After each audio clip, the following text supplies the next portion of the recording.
Hey guys, I am here at Meals on Wheels, and this is our second day now at Meals on Wheels. So we're really excited because today we are going to hang out with some of the volunteers, which are the centerpiece, the heart of this organization. So I have two volunteers with me today, Diana and Tom Baker, right? Yes, hi. All right. Hey guys. So how long have y'all been volunteering at Meals on Wheels? This is into our 6th year. 6th year. Oh my goodness. All right, and so what got you involved with volunteering here? Wow, we had time. That's the number one. We wanted to do something with our time. My wife retired from her business, so she had a whole lot more time. Once she retired, I semi-retired because I helped run her business. And as a teacher, then at the time I was an instructor at South Plains College. Oh, okay. I was able to, my schedule's a lot looser than in a public school setting, so I had where I could have lunch times off, so we decided we would deliver Meals on Wheels. When we came down here, we found out that we knew the coordinator, the volunteer coordinator down here. Her daughter had taken dance lessons from my wife, and so we renewed a friendship. Lisa, the director, used to be a student where I taught junior high school, so it was kind of like a homecoming week, and we have just fallen in love with it. That is so cool. So you already had a little bit of a community here when you came in. Yes, it was that, but it's been, everybody is just so friendly. It's like a family now. It really is. It is, and what ties the family together is the joy of helping people who otherwise would not have maybe even a meal for the day, and especially wouldn't have some contact with human beings, other than maybe a healthcare worker who might stop by once a week. And so it's just fun to touch base with people who might be getting a little lonely in their lives. Some summers I've substituted doing that. I've worked in the kitchen. If they need me on a special day, I love coming up, helping getting meals ready. It's just an absolute joy to help people. Diana has a real ability to win the hearts of the people. And the men on our route, and we don't have too many now, just obviously are in love with her. It's so funny.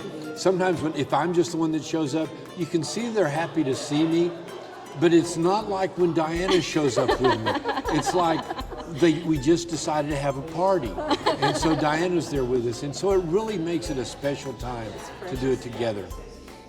Wow, that is so incredible. And do you have a specific volunteer story that you would like to share, any type of memory? Oh, we have a happy one and we have a sad one.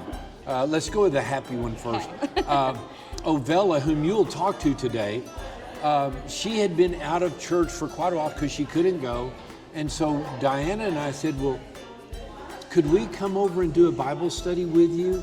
And you would have thought we offered her the keys to the city. Oh. So we came over, I think it was Easter Sunday. It was Easter Sunday, and we went over to her house and had a Bible study and just shared some time with her. And that was probably the greatest gift that we have ever received, is the enjoyment of someone who couldn't get out, that we were able to do a service to, more than just providing a meal for her tummy.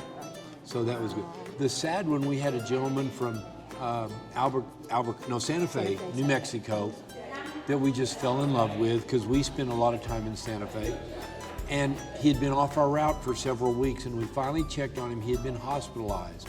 And so we kept checking, kept saying, we need to go by and see Donald. We need to go by and see Donald.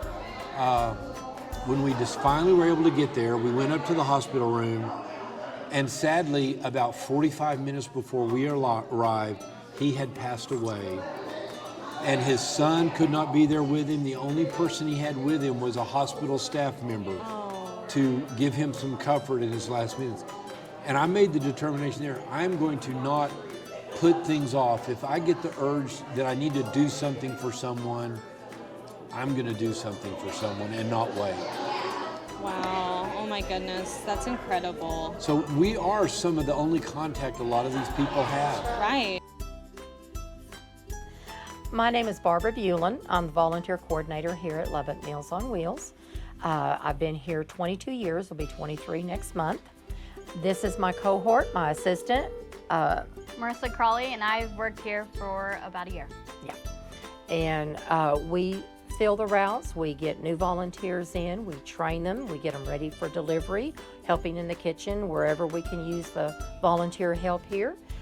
We coordinate drivers for all of our 70 routes. And so it gets to be quite a juggling system of trying to keep them all filled today.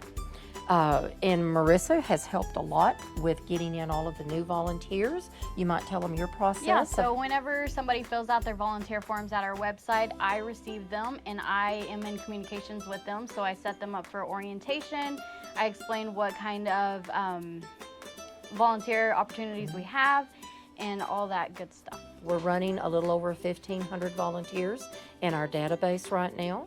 Training is minimal. We have an orientation that is required. Takes about 45 minutes to an hour for the orientation. And the main focus is how to deliver meals, because there's a lot of do's, there's a lot of don'ts. For instance, we never want meals left outside for any reasons in that, there could be critters that would come along and help themselves to the meals or be tampered with and so forth, or in the heat and the cold they could spoil, and we don't want to put that on our clients. It's really important what our volunteers do as far as meal delivery. It isn't just about the food, it's about that human contact with them, because so many of them, this is it. This is the only time that they see someone or that anybody comes to visit with them. And so usually you can spend a few minutes, making sure they're okay for today, kind of do a little quick well check with them, making sure they don't have any other needs or need some help, and leave their food and go on to the next stop. Anytime somebody is not at home, we always follow up with that. We have emergency contacts and so forth that we will call and make sure that they're not in there needing some help and they just can't get to the door. So to me, what the volunteers do is absolutely priceless, and they provide that link between us and the food and what we do with our mission. So Vicki is another one of the volunteers here at Meals on Wheels, and so we are going to chit chat with her just a little bit. So Vicki, how long have you been volunteering here? I've been volunteering here when I was pregnant with my son. Wow. And my son is going to be turning 24 Oh my this goodness. October, so about 24 years now. Wow, you started volunteering when you were pregnant with him. That is incredible. Yes. So, the joke is he's done Meals on Wheels all his life. Yeah, he literally has. That's so amazing. And so what is your favorite part about volunteering here? Meeting the clients. Because when you bring them the meal, they're so happy to see an individual at their home. Sometimes we may be the only human being they see for that day. Wow. And when my kids used to deliver with me, they didn't care about the meal, what they were eating that day. They wanted to have that interaction with my two children. So did you bring them along with you when they were a bit younger then? Oh, yes. Oh, wow. Yes. My daughter was in either kindergarten or first grade. That's how we started. We did a tour, and I thought this would be nice for something for us to do together, because my husband and I were both orphans, and we didn't have that interaction with elderly people. So we thought this would be a good way for my daughter and son to have that relationship with older people. That's incredible. Yes. And you're the second person who's talked about bringing in children at a young age to start volunteering. And so I just wanted to mention to you all that is just such a big part of the American culture is volunteering, and we do start them very young. So, because it's important for them to give back and to learn how to interact with others.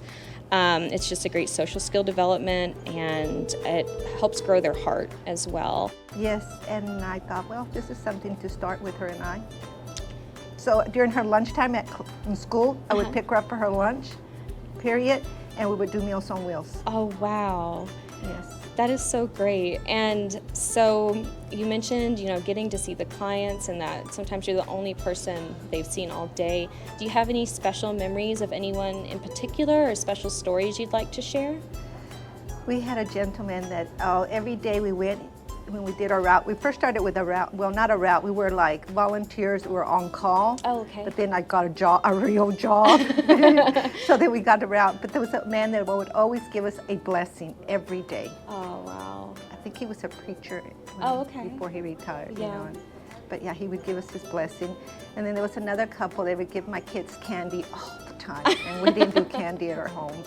But, so they were like, they made sure that we did deliver to that house because they gave candy. It didn't have to be Christmas or Easter, and they had candy.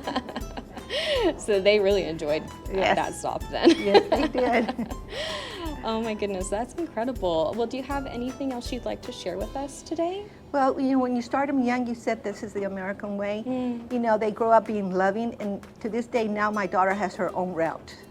Really? So she's volunteering now as an adult? Yes, she is, and she has her own route. When she graduated from college and she moved back, she said, you know what, I need to be a little bit more independent. I need my own route.